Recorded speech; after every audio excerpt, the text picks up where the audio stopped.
안녕하세요. 전국에 계신 경할머니 여러분, 경제 읽어주는 남자 김화성입니다. 반갑습니다. 이번 주 제가 여러분들께 전해드릴 경제 읽어주는 남자 그 주제는 코로나19 이후의 부동산 시장입니다. 여러분들께서 너무나 관심 있고 궁금해하시는 그 바로 2020년 하반기 아파트 매매 가격 동향이라는 컨셉으로 말씀을 시작해 보도록 하겠습니다. 얼마 전이죠. 6월 17일자로 주택시장 안정을 위한 관리 방안이 나왔습니다.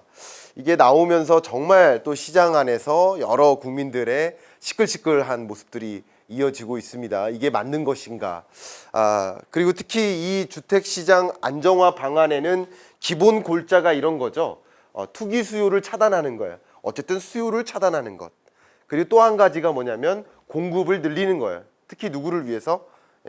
주로 이 소위 말하는 취약계층을 위한 혹은 부부를 위한 신혼부부를 위한 이런 맞춤화된 주거 공간을 공급을 늘리겠다. 다시 말하면 수요를 줄이고 공급을 늘려서 가격을 잡겠다는 것이 주택시장 안정을 위한 관리 방안의 핵심적인 골자죠. 제가 이 이야기를 오늘 하지는 않겠습니다. 운을 띄우는 것이고요. 이 자료는 여러분 뭐 많이 받아보신 분들 계시겠지만 필요하신 분들은 제가 이 영상과 함께 블로그에 같이 올려놔 드릴 테니까 필요하신 분들은 이 자료를 참조해 보시도록 하고요. 저는 이 얘기가 아니라 지금 일어나고 있는 부동산 시장의 그 동향을 가급적이면 저의 판단이나 색깔 없이 이 숫자를 중심으로 지금 이런 상태이다라는 것을 전해드리는 그런 시간을 좀 가져보도록 하겠습니다. 얼마 전에 한 기자가 질문을 했습니다. 무슨 질문을 했냐면 그 기자가 이제 금융시장 담당 기자였는데 이렇게 경제가 안 좋은데 왜 이렇게 주식시장은 좋아요? 왜 이렇게 부동산 시장은 좋아요? 이런 질문을 하더라고요. 그것을 어떤 표현으로는 Great Decoupling, 그러니까 거대한 탈동조화가 일어나고 있다라는 표현을 쓰는 거죠. 경제는 바닥인데 주가는 좋고 또 부동산 시장은 좋고 이런 질문을 하셨어요. 그때 제가 뭐라고 표현을 했냐면 바로 월스트리트과 메인스트리트 간의 격돌이다라는 표현을 썼었어요. 그 얘기부터 좀 시작해 볼까 합니다. 이 월스트리트이 뭡니까? 월스트리트는 소위 말하는 월가, 주식시장을 상징한다고 볼 수 있어요. 우리나라로 치면 여의도라고 볼 수 있겠죠. 다시 말하면 주가라든가 부동산 시장과 같은 자산 가치는 계속 상승하는 모습이다. 그런데 메인스트리트는 뭡니까? 바로 실물 경제를 뜻합니다. 혹은 더 깊게 말하면 서민 경제를 뜻해요. 실물 경제나 서민 경제는 전혀 회복되지 않고 있는데 왜 이렇게 월스트리트에 해당하는 자산 가치는 계속 늘어날까?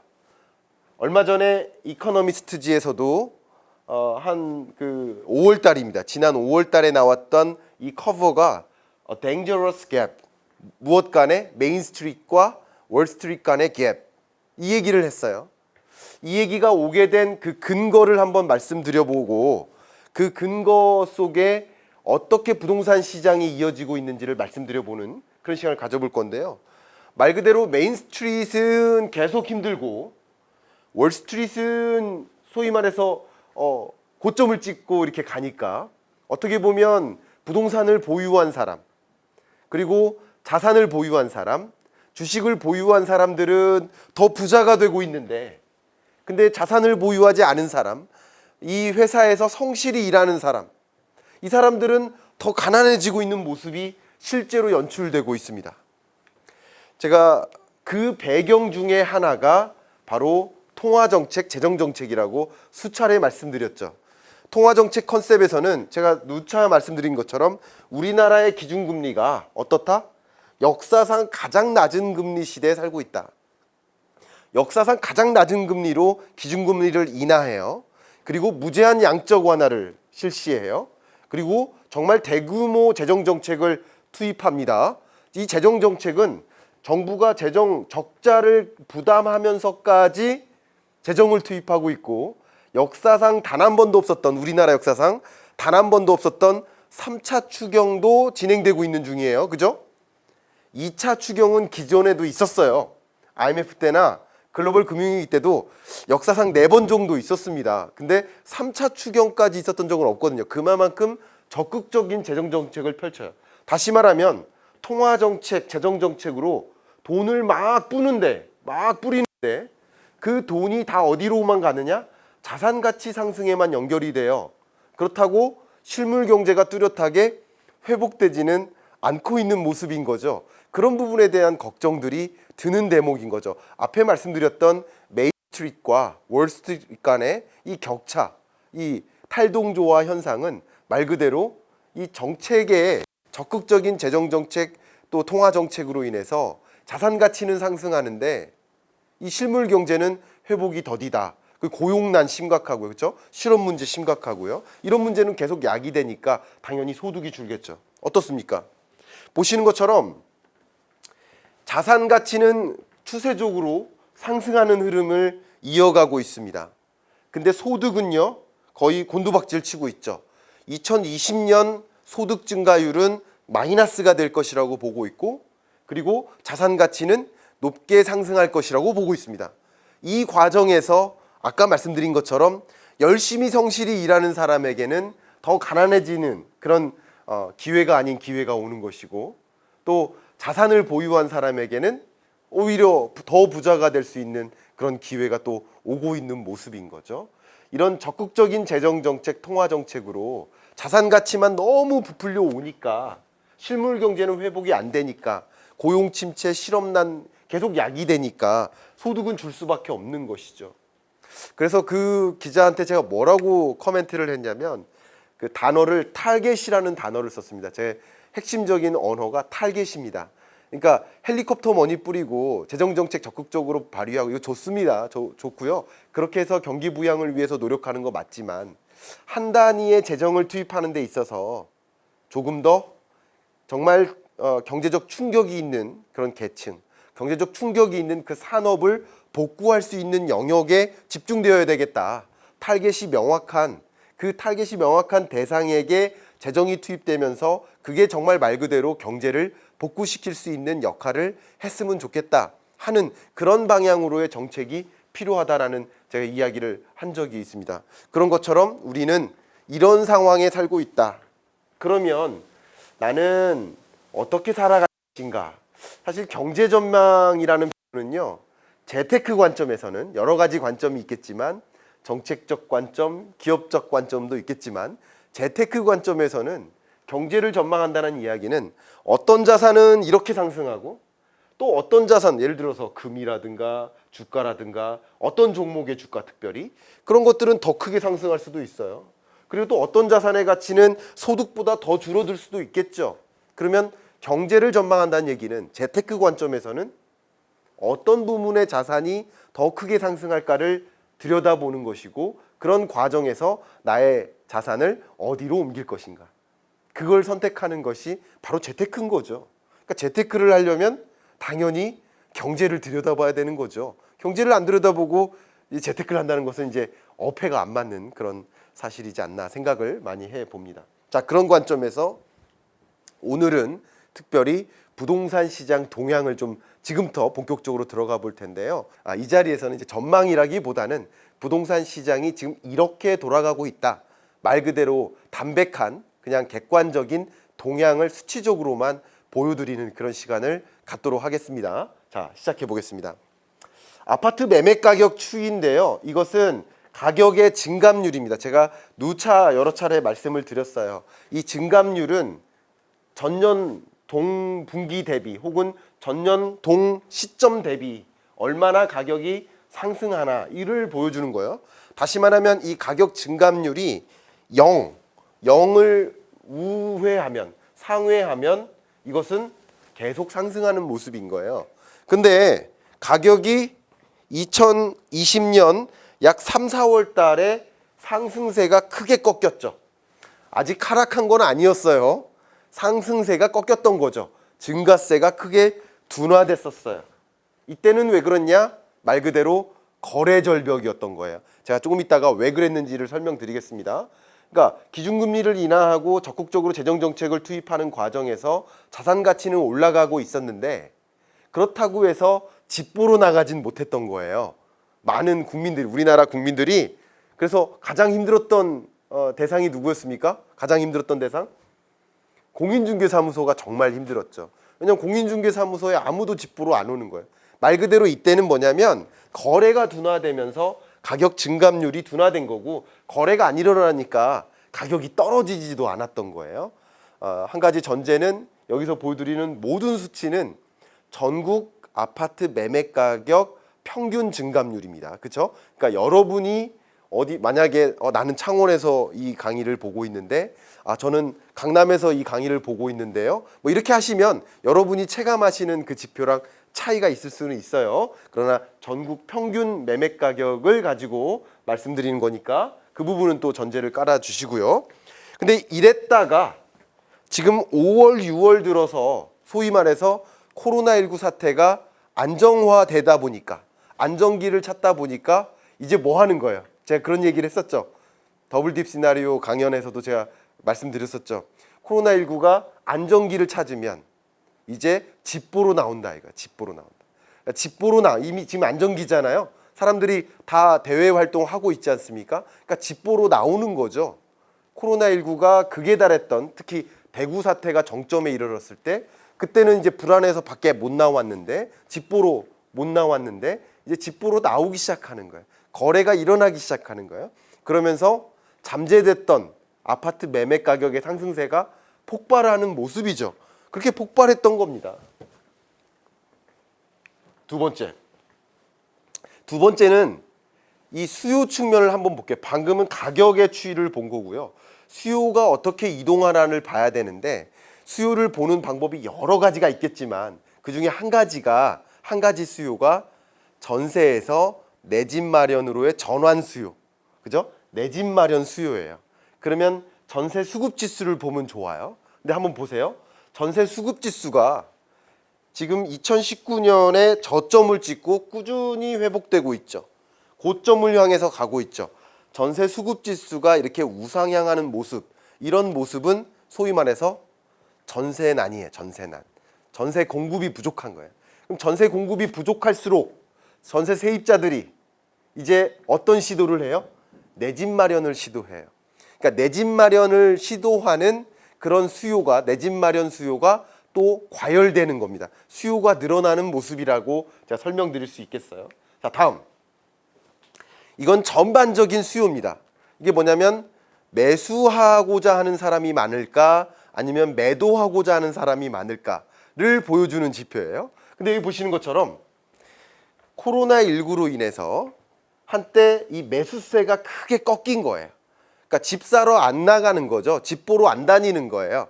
그러니까 잠재적으로 가격은 이미 상승해 있는데, 마음속에는 상승해 있는데 집 보러 안 나가니까, 거래가 안 이루어지니까 가격이 상승할 수가 없는 거예요. 왜냐하면 모든 가격은 거래된 매물의 가격인 거거든요.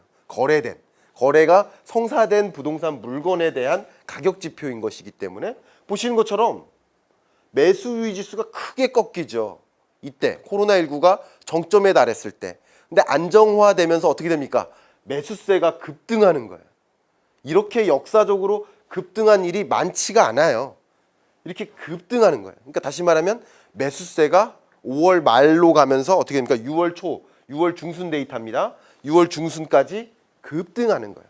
이런 시점에 지금 국토부는 뭐를 발표한 거예요? 이거 과열됐다. 과열 조짐이 보인다. 그러니까 안정화해야 되겠다. 하고서 안정화 대책을 6월 17일자로 발표를 한 거라고 볼 수 있겠죠. 그렇게 이해할 필요가 있겠습니다. 자, 그다음 매수세를 보면 이제 그 다음에는 공급 측면도 봐야 되는데, 제 시간 관계상 공급 사이드 얼마만큼의 이제 신규 주택을 분양하는지 그런 추이를 다 말씀은 못 드리고 결과적인 걸 한번 보여드릴게요. 제가 주택 시장 매매 가격을 추이를 전망하려면 정말 이 정도는 알아야 된다 하는 그 지표가 뭐였습니까? 늘 강조하듯이 미분양 주택 추이예요. 미분양 주택 추이는 다시 말하면 미분양 주택이라는 것은 안 팔린 물건이에요. 수요와 공급의 결과물이에요. 그러니까 미분양 주택이 쌓인다는 얘기는 향후에 가격이 조정될 것이라는 뜻이죠. 미분양 주택이 하나도 없어요. 그러면 팔고 싶어도 팔 물건이 없는 거예요. 그럼 가격이 어떻게 될까요? 상승하겠죠. 너무나 당연한 그 잣대라고 볼 수 있는 거예요. 그러니까 미분양 주택 추이를 보면 좋겠는데 보시는 것처럼 코로나19 사태가 발생하면서 미분양 주택이 갑자기 그냥 점핑을 하죠. 왜? 이미 기존부터 건설했던 신규 아파트들이 분양이 되고 있었는데 집보로 안 나갔다 이거죠. 코로나19로 인해서. 그러면서 분양이 안 되고 판매가 안 된 물건들이 이렇게 쌓였다는 거예요. 그런데 코로나19가 안정화되면서 미분양 주택이 어떻게 돼요? 또 다시 제자리로 급속도로 해소되죠. 미분양 주택이 급속도로 해소되고 있는 추이에 있다. 6월 29일자로 5월 달 통계가 나옵니다. 그래서 지금은 4월 달 통계까지가 마지막 통계예요. 아쉽게도. 근데 6월 29일자로 미분양 주택 통계가 또 나오는데 저는 이 전 저점으로 다시 회귀될 것으로 전망하고 있습니다. 미분양 주택 추이가 그렇게 될 것으로. 그러니까 급격히 매수세가 강화되면서 미분양 주택이 다 해소되는 느낌이에요. 그러니까 가격이 어떻게 될 수밖에 없을까요? 오르길 수밖에 없다. 그러니까 다시 말하면 우리가 부동산 시장에 대한 관심이 있다면 적어도 지금 말씀드리는 것처럼 매수세 아니면 내 집 마련 수요 이런 수요 측면 그리고 공급과 비교했을 때 공급이 많은지 수요가 부족한지 이런 것들을 좀 판단하실 수 있는 이런 잣대들을 우리가 이해하면서 투자 의사 결정을 할 필요가 있지 않을까 하는 말씀을 전해드리는 거죠. 이제 거의 다 됐습니다. 자, 그러면 끝으로 아파트 매매 가격 지수의 추이를 보고 어떻게 지금 흘러왔는지를 보면 보시는 것처럼 이 지수 자체가 100을 상회하면 상승하는 흐름이고 100을 하회하면 하락하는 흐름이에요. 근데 지방권의 경우에는 전반적으로 평균적인 기타 지방입니다. 기타 지방권의 경우에는 지속적으로 100을 하회해 왔죠. 그러니까 지방권은 가격이 상승세가 없었어요. 물론 일부 지방, 창원이라든가 청주라든가 이런 지역의 상승세가 굉장히 가파르다는 것은 압니다만 이 전체 기타 지방의 평균 매매 가격의 상승세는 마이너스였다. 줄어들고 있다. 그런데 전국 평균은 떨어졌다가 다시 회복됐죠. 그 이유는 왜 그럴까요? 전국 평균은 대략적으로 이 수도권과 지방권의 평균값이겠죠. 대략적으로.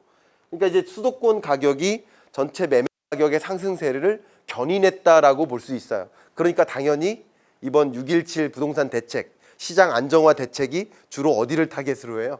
네, 이런 과열된 이렇게 높게 상승되는 지역. 그러니까 수도권의 경우에는 가격 상승세가 굉장히 높겠죠. 제가 부동산 시장의 전망이라든가 그 평가라든가 정책에 대한 평가 이런 얘기는 담백하게 가급적임 좀 삼가하도록 하겠습니다. 오늘은 말 그대로 부동산 시장의 동향이 이렇다라는 것을 객관적으로 볼 수 있는 잣대를 가지고 말씀드리는 거고요. 여기서 제시한 모든 통계는 소위 부동산 시장을 보는 가장 대표적인 공신력 있는 데이터입니다. KB 국민은행 부동산 데이터 그리고 한국감정원 데이터, 국토교통부 데이터 이 세 가지만 활용해서 여러분께 담백하게 지금 보여드리는 과정이라고 볼 수 있겠습니다. 자, 제가 여러분들께 끝으로 마무리하면서 드리고 싶은 말씀은 부동산 시장이라는 것은 제 생각 한 가지만 말씀드리면 정책적으로 잡으려 해도 잡히지 않는다. 그런 생각을 제가 누차 말씀드리지 않았습니까? 그런 관점에서 시장을 잡으려는 정책보다는 건설경기 부양이라는 건설산업 지원책을 더 마련해서 경기 부양에 초점을 둘 필요가 있지 않을까 하는 생각을 먼저 전해드리고요. 또 여러분들 재테크 의사결정 관점에서 이제 말씀을 드리면 부동산 시장이라는 것이 이렇게 지금까지 이런 코로나19 이후에 다른 모습을 맞이해 왔다. 이런 얘기는 제가 아마 3월 달부터 이렇게 전망한다고 말씀드렸는데 고스란히 그렇게 나타나는 것 같습니다. 적어도 여러분들께서 내가 부자가 되고 싶다. 내가 어느 정도 경제적인 독립을 하고 싶다. 뭐 이런 생각을 가지신다면 그냥 회사에서 주어진 일을 성실히 수행해서 성공하는 것도 중요하지만 동시에 경제에 관심을 가지고 어떤 분야의 자산 가치가 높게 형성될까를 같이 들여다보면서 우리가 여러 가지 투자 의사 결정을 같이 해 나가야 되지 않을까, 그런 관점에서 특히 부동산 시장에 있어서는 이런 지표들, 적어도 이런 종류의 지표들을 우리가 참조하면서 판단을 해야 되는 것이 아닌가 하는 그런 여러 가지 근거를 좀 여러분께 전해드리면서 이번 주 경제 읽어주는 남자 마무리하겠습니다. 감사합니다.